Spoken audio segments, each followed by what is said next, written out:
daw. So mga kurips, may na-discover na naman kami kainan na mura dito naman sa Marikina. Yes, and ano to, dito lang sa may River Park, Marikina. Ayun, try nyo pumunta dito sa La Terraza de Marikina. Diba? Oo. Ayun Oh, tama. La Terraza de Marikina. So, try natin yung pagkain nila. Mura lang din dito. Tsaka, testingin natin kung kung masarap siya, tsaka kung sulit siya.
Flavor, try natin. Avocado, graham.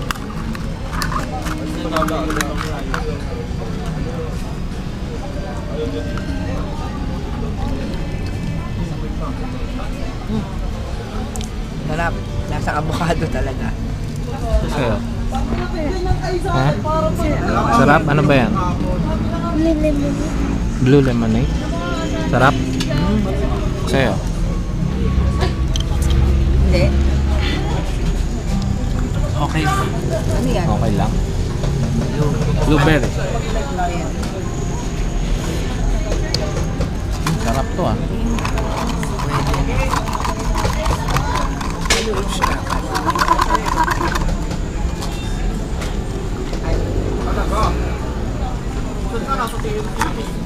Taas mo inumin.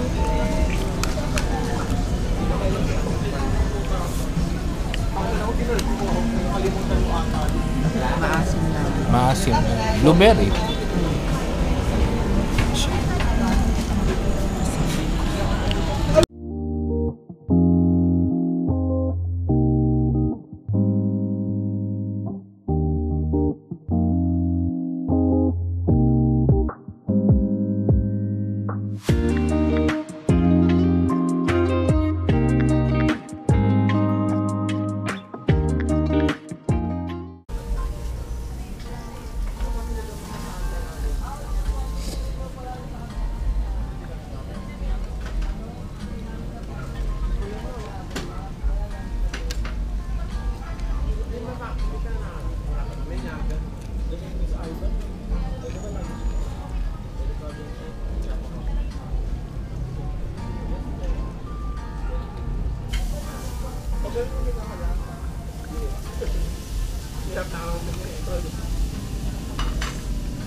Yung nachos nila rito, masarap naman.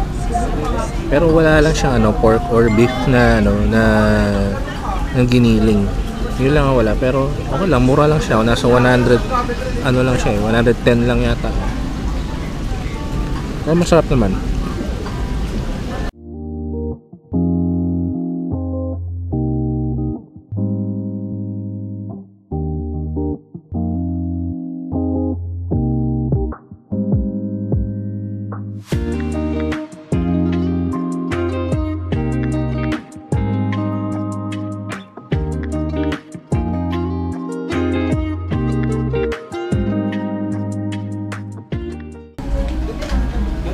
Maganda yung burger nila, malaki.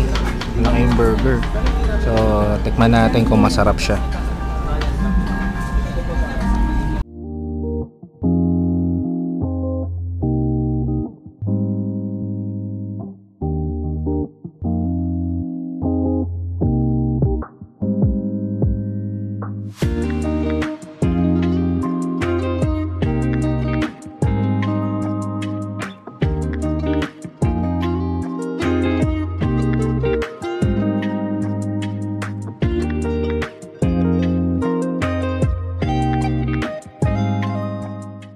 Busog, ang daming nakain, tapos yung burger nila super sulit. Then itong aglio ko, tama lang yung serving, may natira pa ako, sobrang busog. Tapos yung liempo ni JJ is malasa, kaso parang yung size niya manipis, pero masarap yung flavor, yung lasa. Yung marinade. Tapos yung kay DM, hindi ko natikman. Ano bang ano? Hindi nakain kasi hindi kasi nakain ni DM dahil super busog siya. Kasi inuna yung fries, tsaka yung nachos. Kaya all in all, at pasok pa sa budget ko. Pasok yan. Sulit. Basta sulit kasi yung lasa pa lang. Kasi yun naman yung inaano mo, diba? Lasa at saka yung ano niya, yung serving. So, yun, nakita nyo naman kung gaano karami sa mga kada serving ng mga food. So yun, sulit. Try nyong bumisita dito sa may dito sa La Terraza, dito lang sa may River Park. And i-waste nyo, makikita nyo naman kagad yun. So yun. Busog. Natatay ako. Kag. Natatay na ako, mga works. Ingay mo.